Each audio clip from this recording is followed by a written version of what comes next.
Aunty, वो pot कितने का है? सॉरी, आपको मैं आंटी किस एंगल से नजर आ रही हूँ? सॉरी बहन जी। अच्छा ये बताओ वो पॉट कितने का है? मुझे नहीं पता। एटीट्यूड तो ऐसे दिखा रही है ना जाने कितनी बड़ी तोप हो। मुझे लगता है तुम्हारा ना स्क्रू ढीला हो गया, तभी कुछ भी अनाप बके जा रही हो। मुझे लगता है तेरा स्क्रू ढीला हो गया। मुझे पता नहीं है क्या कि कस्टमर से कैसे डील की जाती है। तुम्हारी हिम्मत कैसे है मुझे थप्पड़ मारने की? अच्छा एक बार में समझ में नहीं आता। मुझे लगता है तेरे कान के नीचे ना एक थप्पड़ और बजाना चाहिए। खैर मुझे ना तेरे से बहस नहीं करनी, चुपचाप बता वो पॉट कितने का है। जब मैंने एक बारी में बोल दिया कि मुझे नहीं पता यहाँ के किसी भी चीज के रेट, तो आपको समझ में नहीं आता है? आप इतनी देर से मुझसे बदतमीजी क्यों करी जा रही है? एक बात बताऊं मैं आपको, आप जिस तरीके से मुझसे बदतमीजी कर रही है ना, उसके लिए आपको बहुत बड़ा हिसाब चुकाना पड़ सकता है अभी। अरे तू किस बात की दुकान चला रही है जब तुझे यही नहीं पता कि इन चीजों के रेट क्या हैं? ऐसे डील करेगी तू अपने कस्टमर के साथ? और तू धमकी किसको दे रही है? तुझे क्या लगता है तेरी धमकी से मैं डर जाऊंगी? देखो तुम्हारी बदतमीजी ना हद से पार जा रही है, अभी भी वक्त है, संभल जाओ। अगर ये उंगली तूने मुझे दोबारा दिखाई ना तो तेरी इसी उंगली को तोड़ के तेरे दूसरे हाथ में दे दूंगी। अरे दुकानदार है ना, तो अपनी औकात मत भूल समझी। और शायद तू भी जानती नहीं है कि मैं कौन हूँ। अगर तुझे पता चल गया ना कि मैं कौन हूँ तो तेरे पैरों तली जमीन खिसक जाएगी। मुझे लगता है तू ऐसे नहीं मानने वाली। एक काम करती हूँ, तेरा सामान उठा लेती हूँ। हाथ पीछे। मैंने एक बार में बोल दिया ना, मुझे यहाँ पे किसी भी सामान के रेट नहीं पता।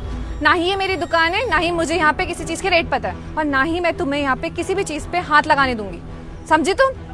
क्यों, तू दुकान के आगे बीन बजाने के लिए खड़ी है? Mind your language. अबे ओ, पहले तो अपनी वर्डिंग्स क्लियर कर। आई बड़ी माइंड योर लैंग्वेज वाली। तुम मुझे लैंग्वेज मत सिखाओ, तुम अपना काम करना सीख लो पहले। अबे ओ, तू अपना काम कर, मुझे काम करने के लिए मत बोल। मुझे काम करने की ना कोई जरूरत नहीं है, मैं पहले से ही बहुत अमीर हूँ। अच्छा, तुम बहुत अमीर हो। मुझे लगता है जिस स्कूल में तुम पढ़ने गई थी ना, उस स्कूल वालों ने तुम्हें इंग्लिश तो सिखा दी थी, लेकिन तमीज ना बिल्कुल नहीं सिखाई थी। तुम्हारे पेरेंट्स ने ना तुम्हें संस्कार नहीं दिए कि किससे कैसे बात की जाती है। How dare you? तेरी हिम्मत कैसे हुई मेरे पेरेंट्स के ऊपर जाने की? अपनी ना औकात मेरा समझी। पर क्या है इस डब्बे फोन में ऐसा? अरे अरे, तेरा फोन तो बड़ा ही सस्ता सा है। अरे ये तो बिल्कुल डब्बा है। अगर इसे बेचने भी जाऊंगी ना तो दुकान वाला ज्यादा से ज्यादा कितने दे देगा? 4000? चल मान के चलते 6000 रुपए। इससे ज्यादा की औकात नहीं है इसकी। तुझे पता है इसे बोलते हैं आईफोन। पता है कितने का है? अरे पूरे 80,000 रुपए का फोन है। इतना महंगा फोन तूने अपने सपने में नहीं देखा होगा। देखो तुम्हारी बदतमीजी ना हद से ज्यादा बढ़ती जा रही है। एक बार और तुमने मेरे साथ अगर बदतमीजी की ना तो तुम जानती नहीं कि मैं तुम्हारे साथ क्या कर सकती हूँ। अच्छा, मैं बदतमीजी कर रही हूँ? और बदतमीजी की शुरुआत किसने की थी? तूने की। अगर चुपचाप मुझे इसका प्राइस बता देती तो क्या हो जाता? मैं तुझे पैसे देके चली जाती यहाँ से। लेकिन नहीं, तुम गरीबों की ना फितरत ही ऐसी होती है, हम अमीरों से भिड़ने की। तुझे पता है मेरे पास कितना पैसा है? अरे इतना ज्यादा पैसा है कि मैं खड़े खड़े ना तेरी ये पूरी नर्सरी खरीद लूं। मेरे पास गाड़ी है, बंगला है, और तो और बहुत सारी जमीनें भी हैं। अरे मैं तो जमीनें खरीद के भूल भी गई हूँ कि कौन सी जमीन कहाँ पर है मेरी। और तो और मेरा पति इस एरिया का SHO है। तुझे पता है मेरे पति की कितनी चलती है यहाँ पर? अरे उनके नाम से ना ऐसे पब्लिक थरथराने लगती है। अच्छा, क्या नाम है तुम्हारे पति का? क्यों, मैं तुझे अपने पति का नाम क्यों बताऊं? क्या पता मेरे पति को किसी गलत केस में फंसा दे तू। देखो बहुत हो गया तुम्हारा, चुपचाप से मेरा फोन वापस करो। क्यों? अपनी ना औकात मेरा समझी? एक पुलिस वाले की बीबी हूँ। तुम जैसे लोग ना मेरा कुछ नहीं बिगाड़ सकते, समझे? साड़ी पहन के आ गई और अपने आप को महारानी समझती है कहीं की। क्या लगता है तुम्हें पुलिस वाले की बीवी हो तो कुछ भी करोगी? इतनी देर से मेरे साथ बदतमीजी कर रही हो, कुछ नहीं कह रही मैं। हाँ करूंगी बदतमीजी, और ऐसे ही करूंगी। क्या उखाड़ लेगी तू मेरा? अबे ओ, बहुत देर होगी तुझे बदतमीजी करते करते। मेरे से तमीज से पैसा। अच्छा, मैं तुमसे तमीज से बात करूं? तुम इज्जत डिजर्व करती हो जो मैं तुमसे तमीज से बात करूं? ये भी पता नहीं कहाँ रह गया। क्या हुआ, किसको ढूंढ रही है? कोई और भी आने वाला है क्या मेरे एंटरटेनमेंट के लिए? ले पकड़, ये अपना डब्बा फोन पकड़। वैसे भी मैं इसका करती गया।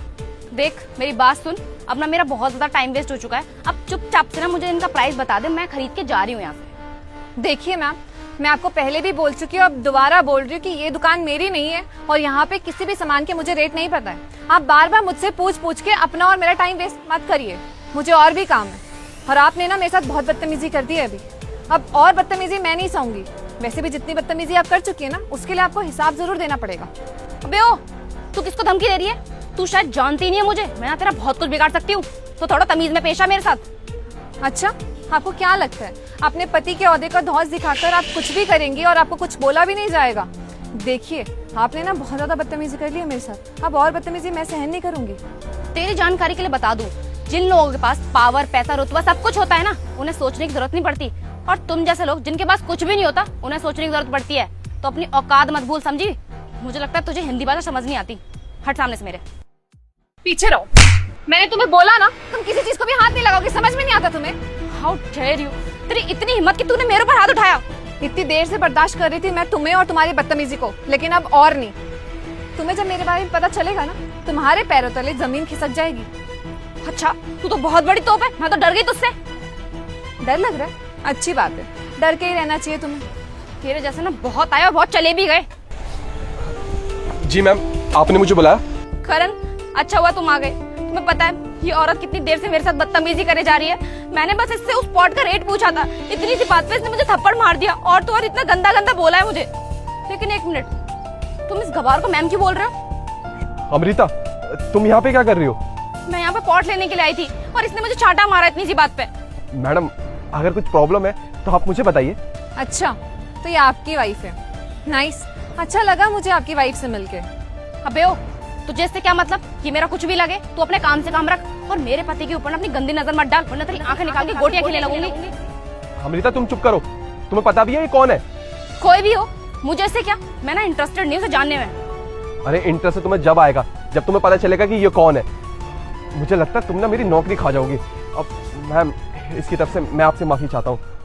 अरे नहीं करण जी, सॉरी मांगने की कोई भी जरूरत नहीं है। वैसे मुझे जान के बहुत अच्छा लगा और थोड़ा आश्चर्य भी हुआ कि आपके पास बड़े बड़े बंगलो है, इतनी सारी जमीन जायदाद है। अभी मुझे आपकी वाइफ ने बताया इन सब चीजों के बारे में, लेकिन मैं ये सोच रही थी कि आपकी तो अभी 2 दिन पहले ही ज्वाइनिंग हुई है। 2 दिन पहले ज्वाइनिंग होने के बाद आपके पास इतने सारे पैसे, इतनी सारी प्रॉपर्टी कैसे? काफी ज्यादा शॉकिंग है। खैर छोड़िए, आपने मुझसे बोला था ना अभी कुछ समय पहले कि आपको मुझे अपनी वाइफ से मिलाना है। देखिए, आज तो भगवान भी चाहता था कि मैं आपकी वाइफ से मिल जाऊं, इसलिए तो मैं आपकी वाइफ से मिली। आपकी वाइफ से मिलके ना मुझे बहुत अच्छा लगा। काफी होनहार है, टैलेंटेड है, घर बार भी संभाल लेती होंगी अच्छे से, और गुणों की तो खान नहीं है, बहुत टैलेंटेड है ये। अरे करण, ये है कौन जिसे तुम बार बार मैम मैम बोले जा रहे हो? ये यहाँ की IAS ऑफिसर है। क्या IAS ऑफिसर? जी हाँ, बिल्कुल सही सुना आपने, मैं यहाँ की IAS ऑफिसर हूँ। तो क्या कह रही थी आप कि मैं इस साड़ी में गवार लग रही हूँ, मुझे इंग्लिश बोलनी नहीं आती, किसी गांव की गवार उठकर आ गई है, राइट? ऐसा ही कुछ बोल रही थी ना? तो आपकी इन्फॉर्मेशन के लिए बता दूं मैडम, जिस देश में आप रहती है ना वो भारत देश है, और इस भारत देश की सभ्यता और संस्कृति है साड़ी और सूट। आप किसी और देश में रहती हैं क्या जो आपको इसके बारे में नॉलेज नहीं है? और क्या कह रही थी आप कि आप बहुत रिच हैं, बहुत पैसा है आपके पास, और मैं गाँव की गवार हूँ, मुझे इंग्लिश बोलनी नहीं आती है। चलिए मान लेते हैं कि मुझे इंग्लिश बोलनी नहीं आती है, मुझे अपने देश से बहुत प्यार है, अपने देश की मातृभाषा से प्यार है, मुझे हिंदी बोलने में गर्व महसूस होता है। आपको क्या लगता है ये जो वेस्टर्न कपड़े आपने पहन रखे हैं और जो इंग्लिश भाषा आप बोलती हैं, उससे आप अपने आप को बहुत ज़्यादा हाई स्टैंडर्ड की समझती है, और आप मुझे मेरे कपड़ों को लेकर और मेरी लैंग्वेज को लेकर जज कर रही थी। मुझे कोई प्रॉब्लम नहीं है कि मैं अगर हिंदी बोलूँ या फिर जिस जगह से मैं बिलोंग करती हूँ वहाँ की रीजनल लैंग्वेज बोलूँ, मुझे गर्व होता है इस बात पे। लेकिन आप ये कहाँ ही समझेंगे, क्योंकि आपको तो इंग्लिश बोलने में गर्व महसूस होता है, वेस्टर्न कपड़े पहनने में गर्व महसूस होता है। आप जैसे लोग ना हमारे देश को कभी आगे लेके जा ही नहीं सकते। जो वेस्टर्न कल्चर को फॉलो करते हैं, वेस्टर्न कल्चर को आगे लेके जाते हैं, वो समझेंगे ही नहीं कि हमारे देश की वैल्यू, कल्चर और संस्कृति क्या चीज़ होती है। आप लोगों को तो बस और बस लोगों को दिखावा करना आता है, अपनी अमीरी का दिखावा करना होता है लोगों को नीचा दिखाकर। आप खुद को पढ़ा लिखा समझती है ना, लेकिन आपका पढ़ा लिखा होना बेकार है अगर आपको लोगों से बात करने की तमीज़ नहीं है।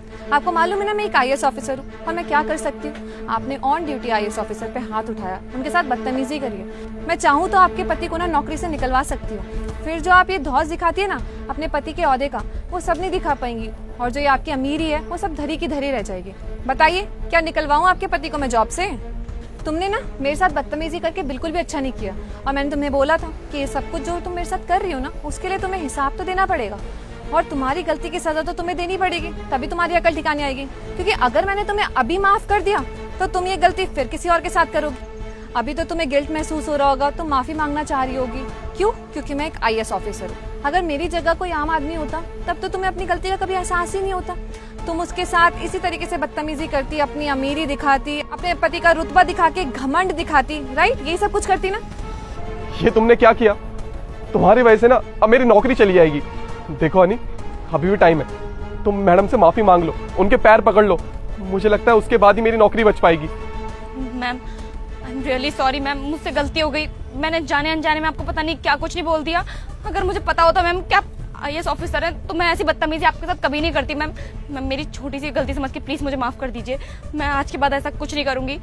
और मैम मेरी गलती की सज़ा प्लीज़ मेरे पति को मत देना, उनको जॉब से मत निकालना ma'am. I am really sorry, मैं ऐसा कभी कुछ नहीं करूँगी, मुझे प्लीज़ माफ़ कर दीजिए। अरे नहीं नहीं, मेरे पैर पड़ने की कोई जरूरत नहीं है। मैं नहीं चाहती कि तुम मेरे पैरों को छुओ और उसके बाद उन्हें टच करके गंदा कर दो।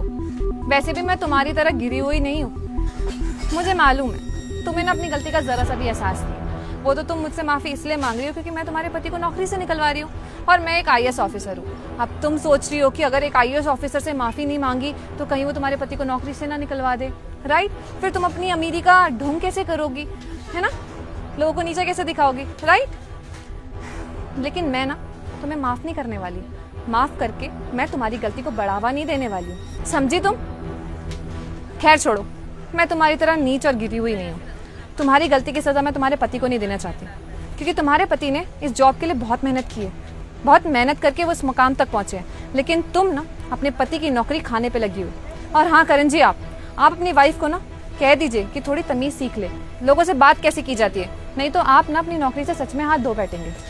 मैं तुम्हारे पति को नौकरी से नहीं निकलवा रही क्योंकि गलती तुम्हारी है, तुम्हारे पति की नहीं है। चले।